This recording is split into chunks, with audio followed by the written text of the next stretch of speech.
Hi, everyone, and welcome to Wednesday's Live again. Thanks for tuning in. We've done trees. We've investigated them pretty well. Still more we could do, I'm sure, but I thought we'd go for something a little more funky and street and urban, and just do some small town Midwestern type imagery. And yeah, it's funky. Yeah, it's not gorgeous in the conventional sense, but when we're doing these things, we look for what are the formal possibilities of any subject, the same as we would if we were in Europe or Venice or France somewhere. We just look for the shapes. We look for the colors, we look for the leading lines. Where is the eye taking us? What is it doing? Does it tell a kind of a story? I think this tells a story of early in the morning, people are on their way to work, trucks are delivering stuff to the stores. So it's the same thing that we look for in more romantic paintings. It's just shapes that have a very interesting contour to them. We have three here of Venice. These are Edward Seago, a couple of Edward Seago paintings, an actual photo. This appears to be London that he painted there, but interesting shapes, ups, down, ins, out. Just remember that the eye is, hello Diane, the eye is a sense and it likes to have something to do. So if you have something that goes in and out, swoops over here, swoops over there, comes down here, shoots back there, it's going to be interesting to look at, even if it's not a subject that in and of itself is very romantic. One of the things I like about this is it's just that strong vertical there. I'm going to pull it a bit over here so I can do it. Hey! Hi, Joey. Get that.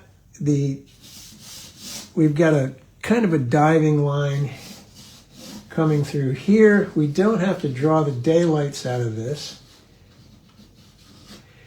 The fact that this is not in the middle is very helpful. I can refine this contour a little later. I've got a pair of lines. Hi, James. Pair of lines going like this, nice diagonals, drop down like that. It's good to have a spot that's somewhat level. There are some nice verticals coming out of here as well. I'm going to space them a little less regularly, a short and a long. These will get darker and be more. That truck I think is very important. I'm going to start with a rectangle, another rectangle in front of that, the cab,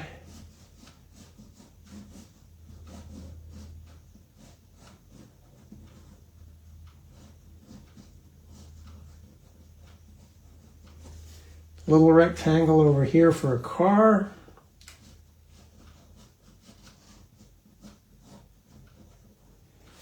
These things are best painted. I have a bit of there's a road going back here to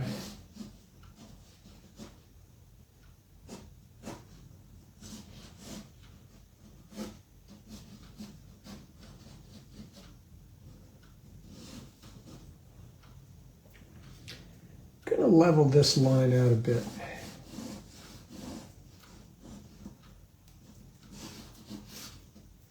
And then I want to look for, hey, Michael, hi. Are there any, let's narrow that down. There's a building start. Nice thing, this is leading the eye out of the picture, but there's some sort of something, I think it's the eye clinic, stopping us here. Trees up there. Then there's these little inclusions, signs, which keep this from being a boring line. Some of the poles have a crossbar. Some show up on this side, some show up on that side. There's a transformer up here. All manner of crazy wiring and stuff.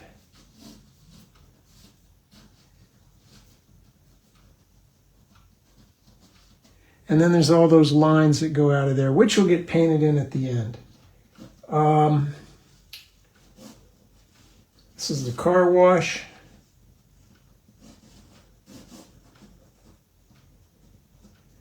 There's a sign up here. It's a coffee place. So it speaks to, in the morning, people are going to get their coffee. They're going to deliver things to stores. They're going to stores.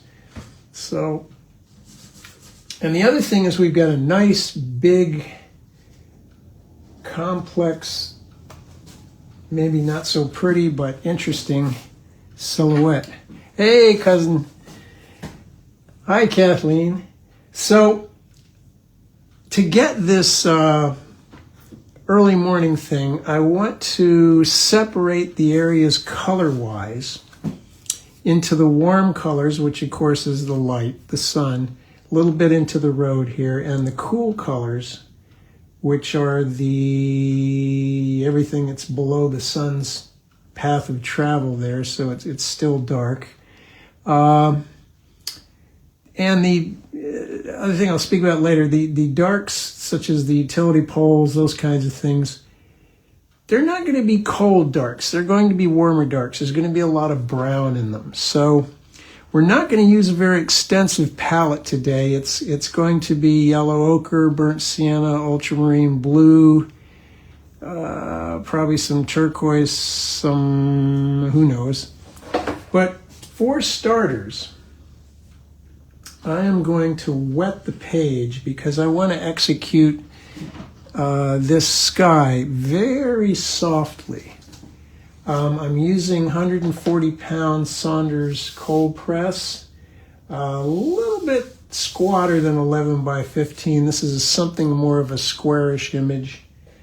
I probably cropped it at some point. I'm going to just, get see if I can get a little bit of dirtier water. So it's a little bit, and I'm going to try to miss a spot where I'm going to stick that sun. All the rest of this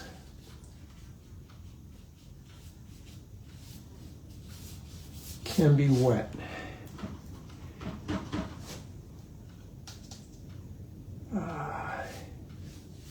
Now the page is at a 45-degree angle, about like so, leaning that way. So the top is going to dry a little quicker than the bottom.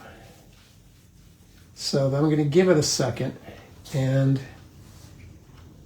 while I'm giving it that time, I'm going to get a smaller brush because I want to carry more paint and less water, because I've already got water there, correct? So I'm going to get, let's see, a mix. Let's get it over here.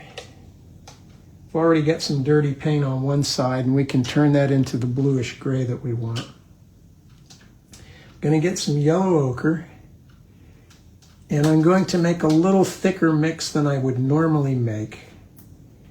So it's kind of runny, but not as runny as we might usually do. I might put a wee bit of the cad orange in it. So here we go. It's going to look strong, I know. So I'm trying to miss my area where I'm hoping to keep the sun. If you don't, you can always mop it out. Now that area is now wetter, correct? So let's get a little bit of orange and get into the lower end of this. So I'm getting a little bit of the orange, and again, this is probably going to look strong, but it's going to, pale out a bit as it dries. Now we're going to get into this. Let's get some ultramarine blue. This is going to have to be, ooh, that's going to be way too runny. I'm going to mop that up and blot it off. It's still wet down here. Ultramarine blue, perhaps a little bit of cad red. Oh, that's too much. I want this a violet blue.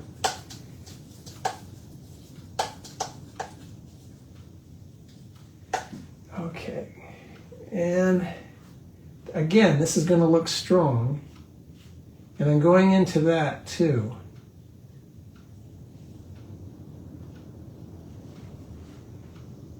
And if it looks like it's too strong, let's put a little bit more, say some alizarin into it.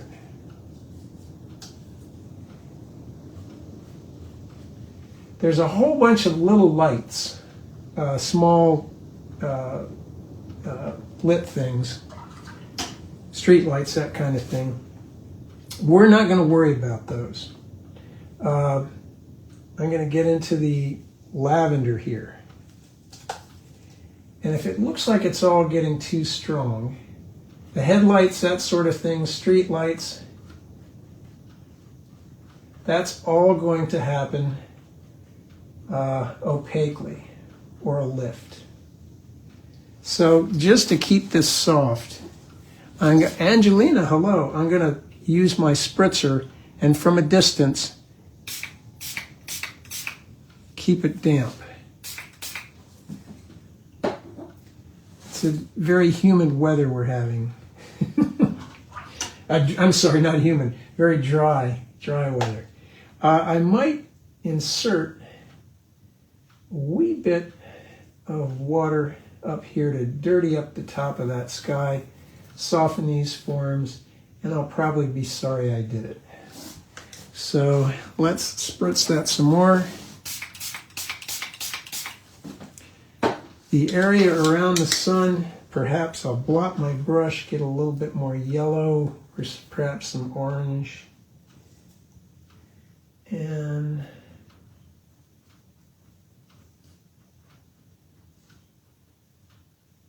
a little bit more. I'm going to bring some of that blue lavender mix.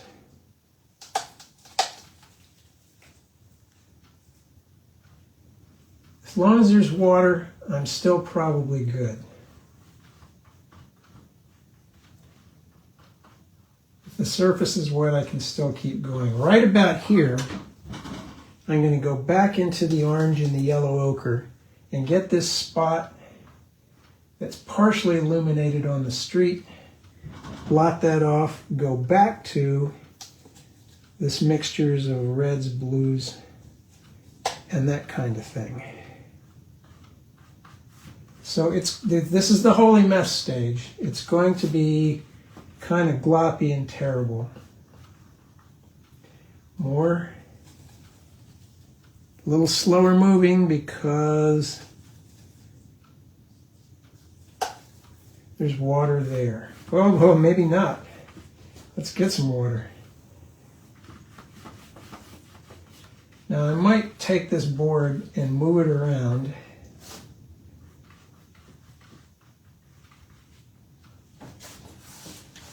Spray it, tilt it. I might even blot around the sun. Here. Let's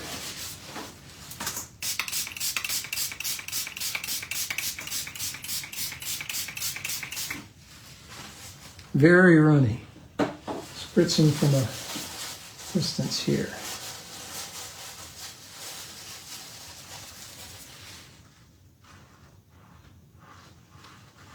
Get some paper towel.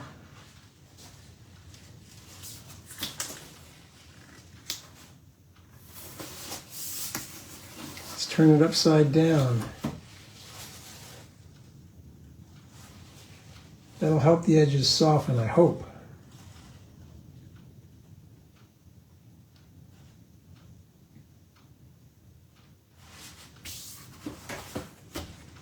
And then right side up again.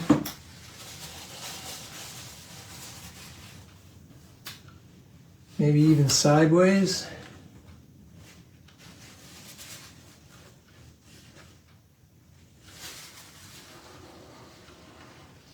Get the excess water off.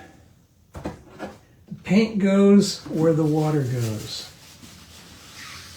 The reason they call it watercolor, the water is the first word, and color follows the water. So let's take this holy mess and let it dry. So I am going to mute the microphone so that you don't have to listen to that.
That was a very wet sheet of paper.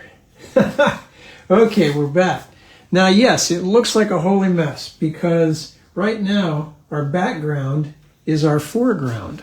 So all of this is going to drop back considerably when we begin to paint the other things in. So for the most part, my drawing, I can still see it. If there's anything there that wants a bit of reinforcing, I might do that. You can see actually the whole thing is quite a bit lighter. This is going to get darker when we put those greens in. There's going to be some gray blues that will be applied also. So, thing we need to mix up now is some of our darks, our miscellaneous darks. And these are going to be kind of silhouette type colors. So I'll want maybe, they're darker, they're going to be slower moving paint. So I am going to want to use a slightly stiffer brush, which the Oriental brush is. So I'm getting some ultramarine blue there and some burnt sienna. So that's mostly brown. Let's get some more blue in it. Let's get some cerulean too. I mean, let's, mix up our blues. Maybe just a bit of alizarin crimson. I'm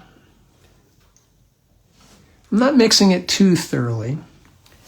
And I want to begin executing some of these shapes. I'm going to start from the right and the bottom of the right. I want to leave a light spot there. A little bit of that there.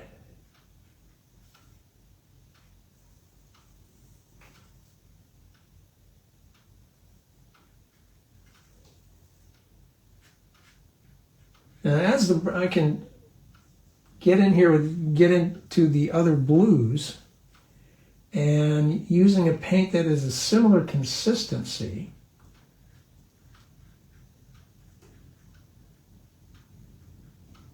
or a similar value, similar consistency, but a different hue. So rinse, blot, maybe get some lavender, pull out into this. I want to make this area back here a little different than the area there. I'm going to come down for the car, side of the truck, sign there. What else have we got?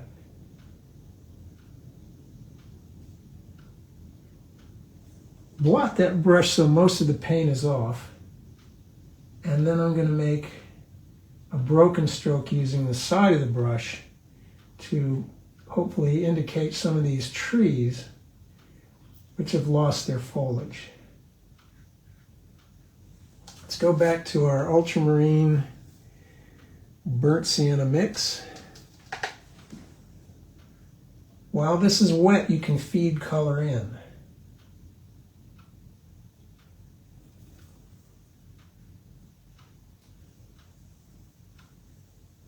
If you can miss the tops of things that you want to keep light, good on you.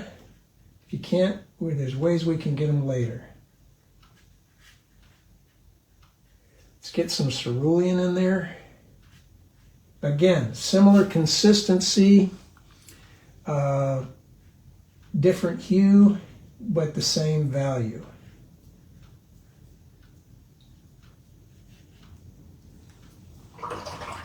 This time of day, we're going to be dealing primarily with a silhouette. Let's work some of that into here. While it's wet, it will merge and mingle.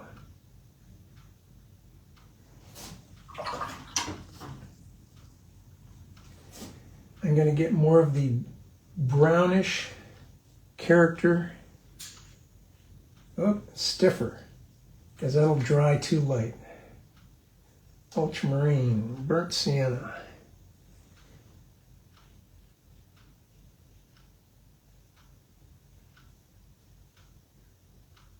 A little bit more of that in there.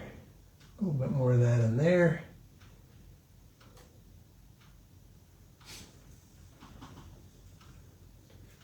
That looked a little bit weak. Bring some of that up. More burnt sienna, more ultramarine blue. Okay, I'm going to put the palette down and do this stroke. Try to get it. Place and pull. So I'm leaning on the brush. Transformer, crossbar, another pole, placing the brush and leaning on it. So in other words, to make that a little easier, I'm laying the brush on there and using that to support it, and then I'm just supplying the downward motion, and that makes it a little easier to execute a mark like that. Some people will use, and I don't blame them, one of my favorite painters, a British painter named Ray Balkwill, he will actually use a straight edge and he'll lay it on there and pull along it, like so, to get a, let's try that maybe. No, I'm not good at that. I like my method. So I'm going to get some of the little oddball ups and downs, ins and outs. For example, this front of this truck, this windscreen, undercarriage, wheels.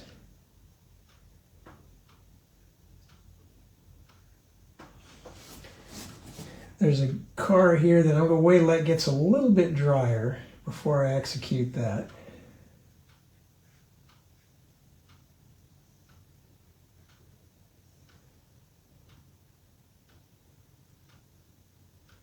There's some other oddball.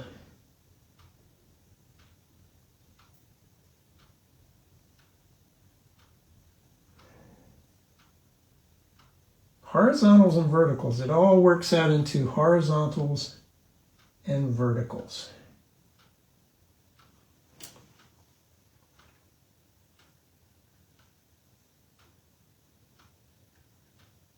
Other cars. So right here, it's very wet. I can see some glare right above there. And when it gets to the right stage, what I'm going to do is try to scrape out the highlight on the top of the car.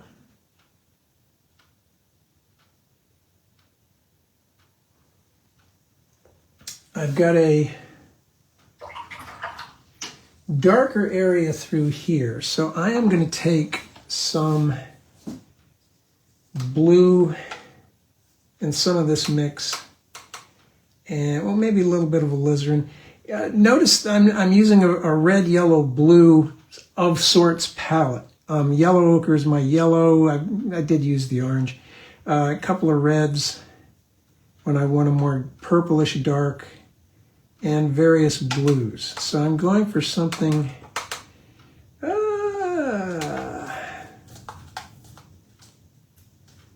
off color. I want it a little bit different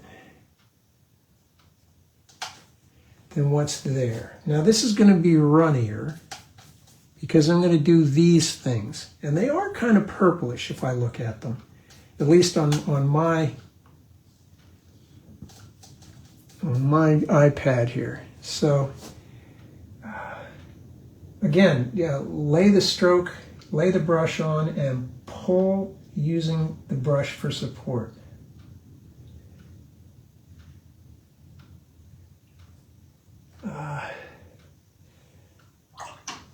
Let's get a little bit of more lavender into that.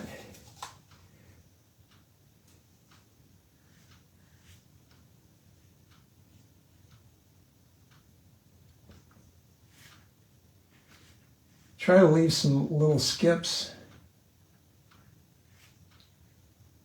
It does get very dark and bluish down here.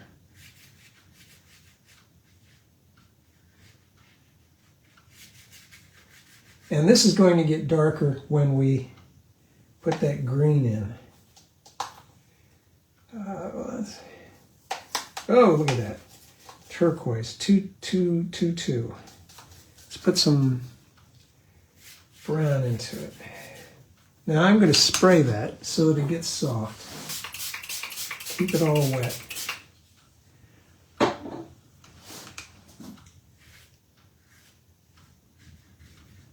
Leave some skips because there are some light spots in there.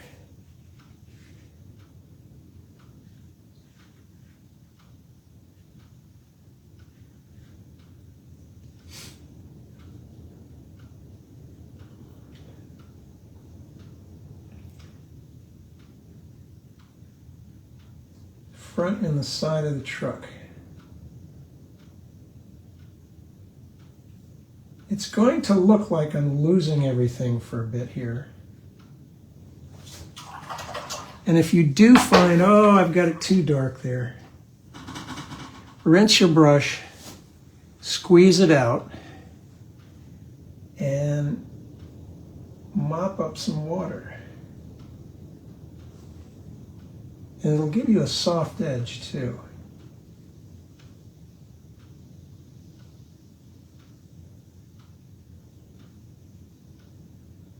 Now it's too wet down here because I can see the glisten to do that. Well, I got a little bit of it. Rinse, squeeze, mop.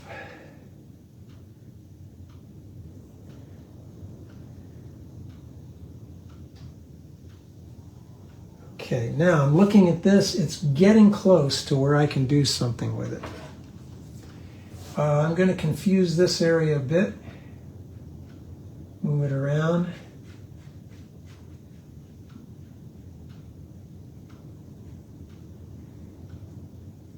While I'm doing that, I'm going to get some yellow ochre into this to get a green.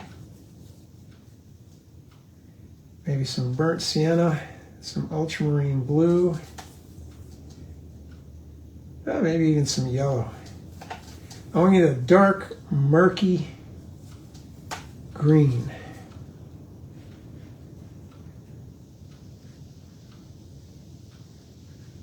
Because the areas adjacent to it are damp, the edge is going to be hopefully soft.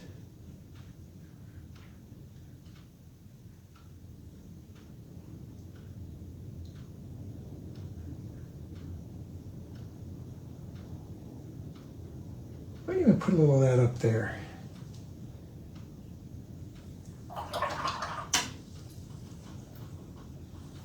Put that down for a second. Rinse, squeeze. See if I can lift a bit more of those things.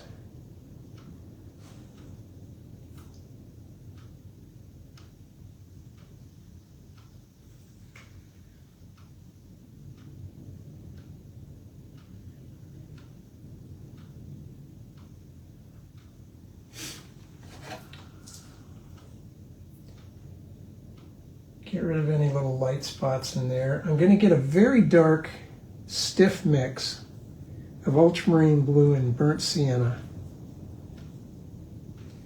And right where this edge is just been executed,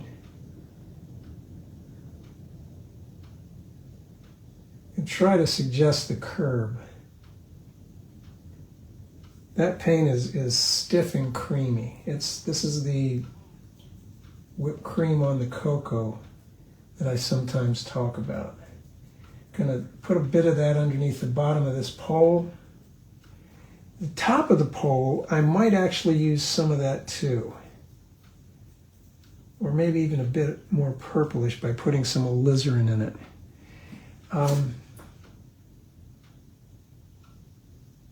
Place and pull.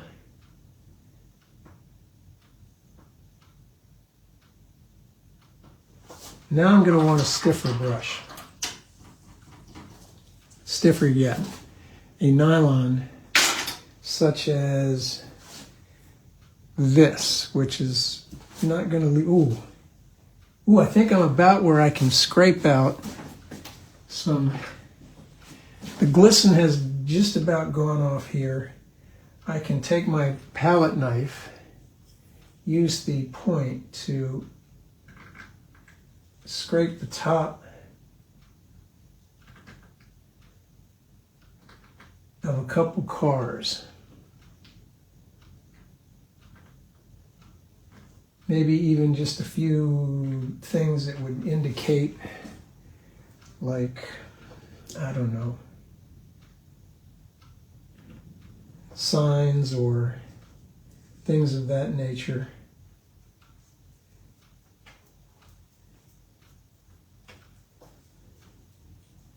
Little flecks of light that you see out of the corner of your eye.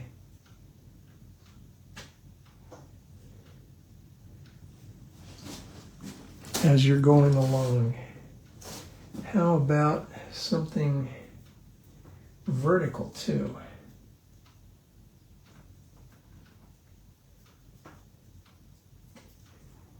There are some posts there. Okay, that's enough of that. Maybe I can, is there any place else I can do this sort of thing? How about there? Perhaps there and there.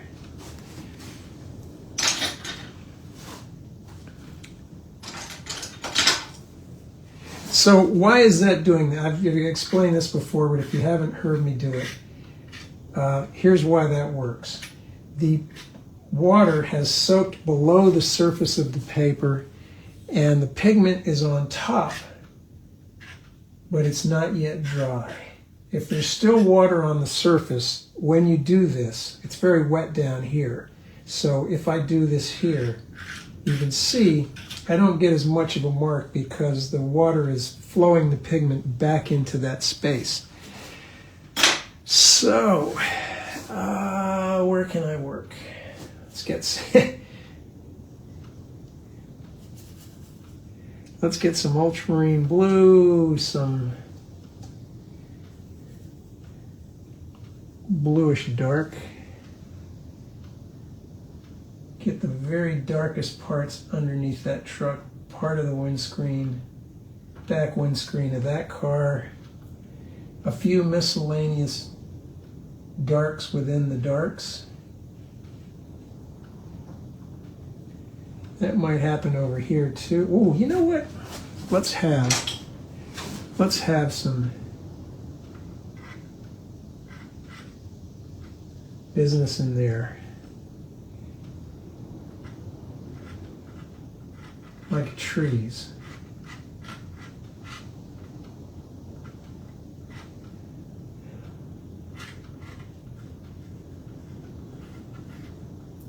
Boy, I can hear the wind picking up out here.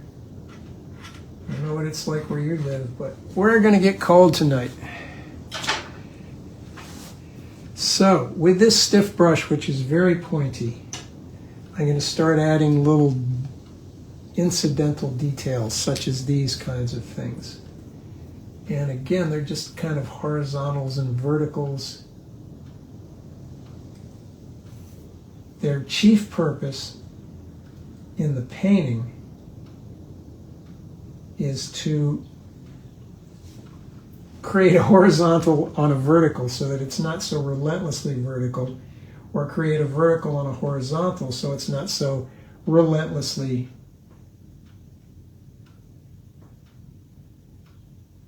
horizontal.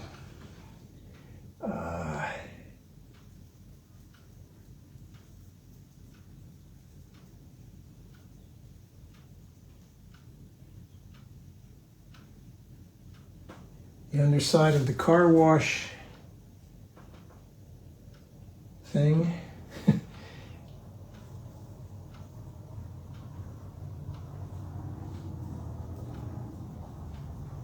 going to bring this building down to its and merge it into this damp area here.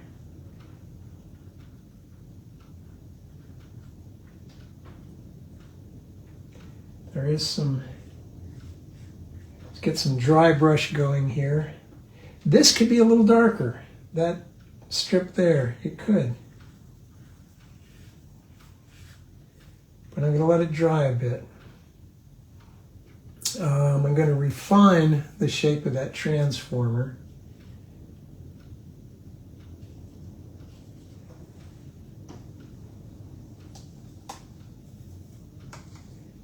It's our miscellaneous dark. Hello, Lisa. Anything that's against the light, such as this, is going to be heavily silhouetted. So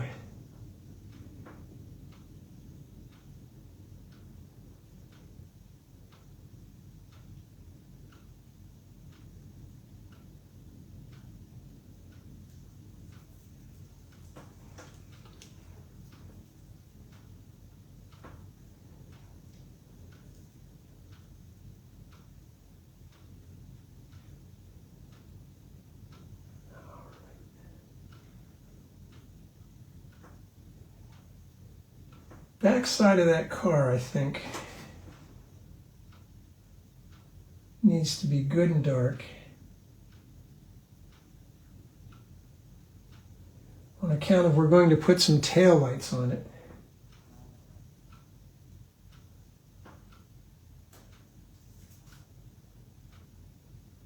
And just as we're going to put some headlights on that truck. But that happens later.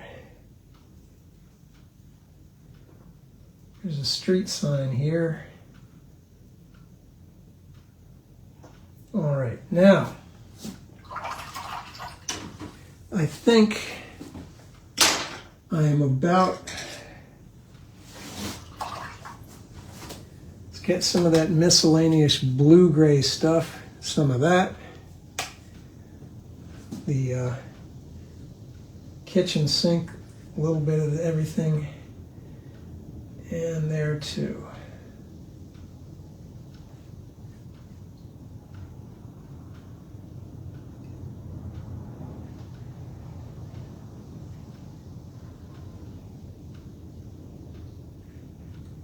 Okay, let's see.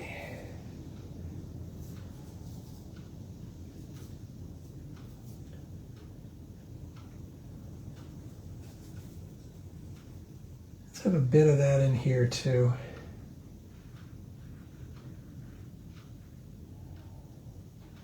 Now, you can see, hopefully, as these darks went in. Hello, Daryl.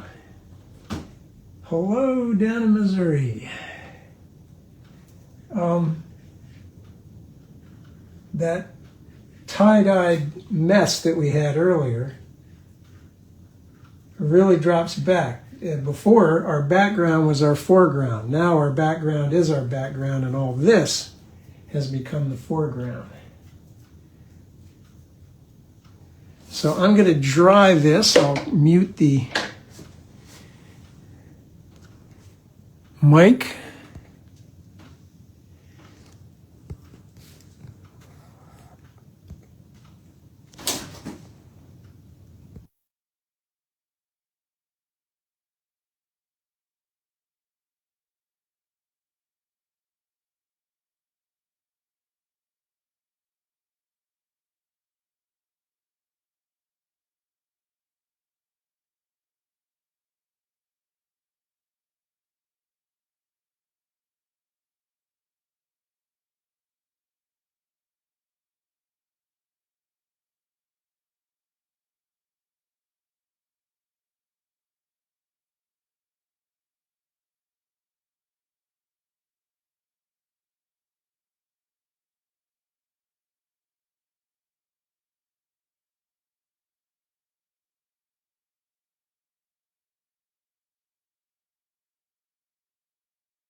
Okay, we're back. Now, here's where the fun begins.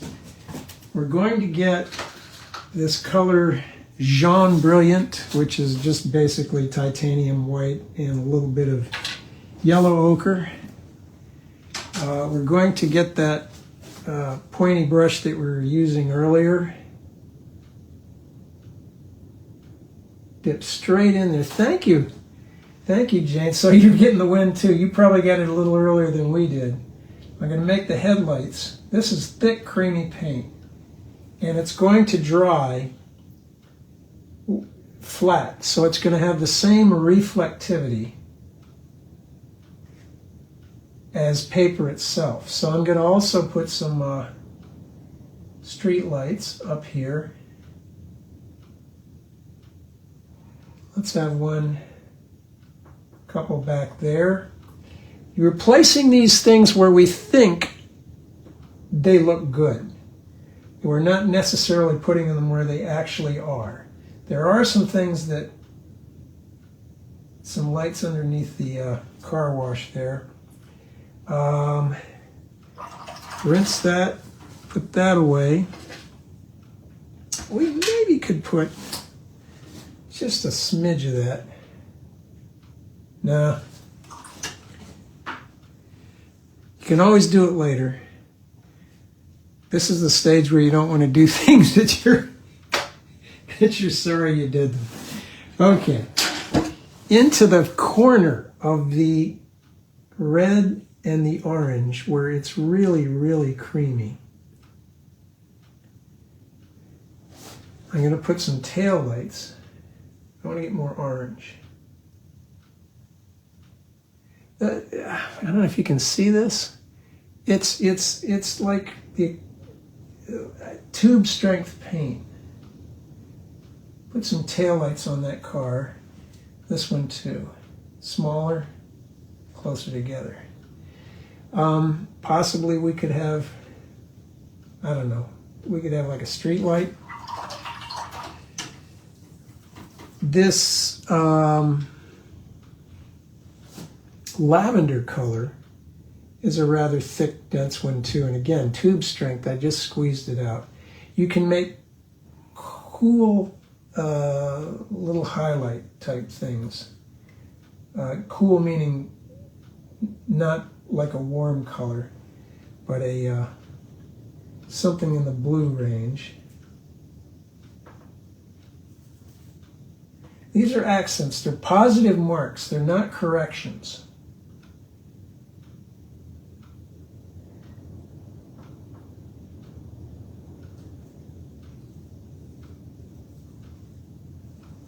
Okay. Then we're going to get our crazy brush. Where is he? The oddball one that has the belly with a long snout. And we're going to get into our miscellaneous darks. A little more blue in that.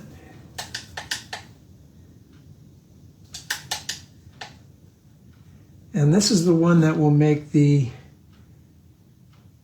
very thin linear elements.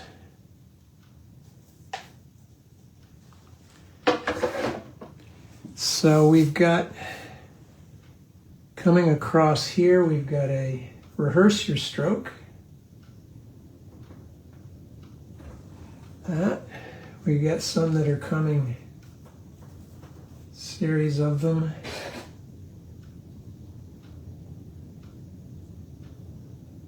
There. There's a tangle, as always, below the transformers where they hook them in. There's a long one going way across the street. All these lines are rehearse your stroke, place and pull.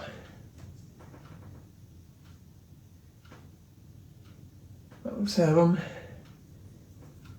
Stuff there. Stuff there. It's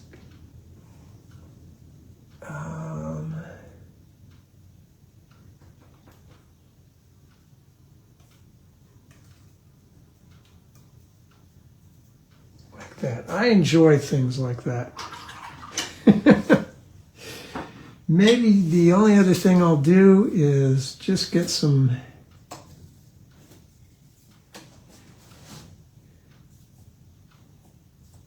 just miscellaneous splatter up towards the front and smear it for road gunk.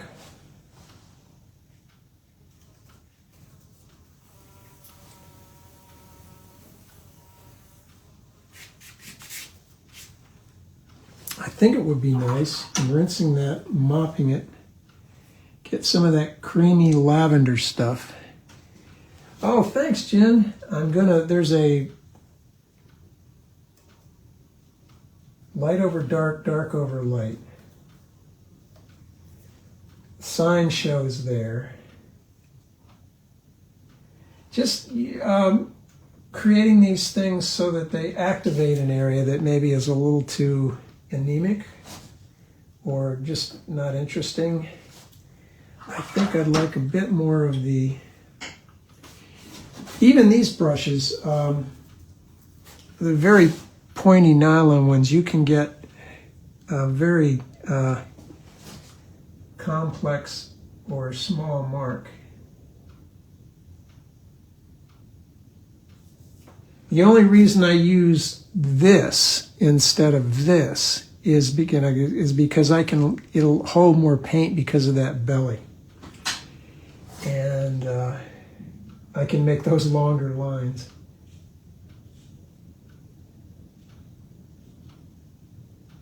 Let's get some more transformer parts.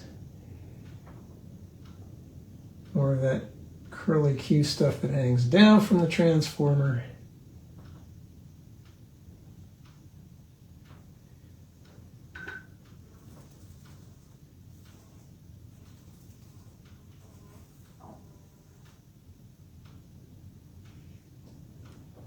Any place I feel like I need to activate an area, I'll do that. So let's peel, see what we're getting before we get too carried away. One of the more fascinating subjects, I'm thinking that is a little bit too strong, that lavender, so I'm going to soften it by place and press and then pull back. Oh yeah, get something different altogether. So that lightens it a bit. Don't rub or you'll get a smear.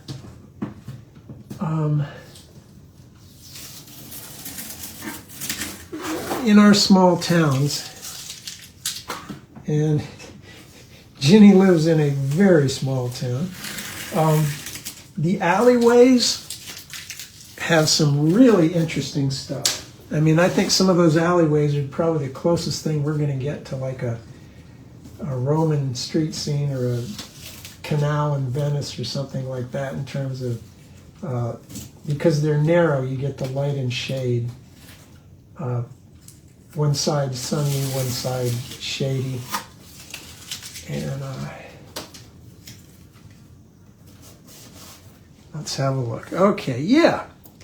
Cool and shady at the bottom, warmer at the top. I added I wanted a little more of the warmer color up here, but you notice it's a lot of the cool colors and less of the warm colors. I don't want to make them too equal in amount. Looking for complex silhouettes with lines, leading lines, and things that carry the eye from one place to another. All those things help. An irregular contour is always interesting because the eye is a sense. And, oh yeah, Michael, yeah, you got some cool alleys there in Washington. Just avoid, I mean, it's these rectangles like that and that. They could be kind of dangerous, but if you put these other things around them so that the eye goes,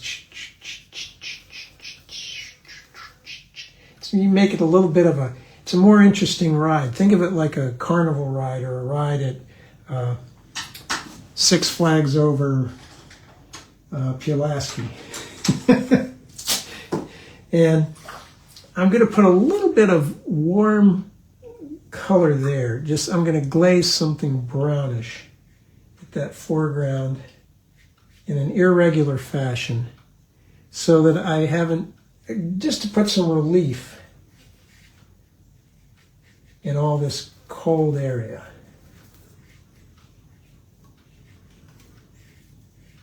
Yeah, I'm happier with that. Alrighty, so you can't always get to Venice, you can't always get to Rome, but you can find interesting stuff where you live. If we think not in terms of what we're looking at, but we think in terms of shapes, value patterns, color schemes,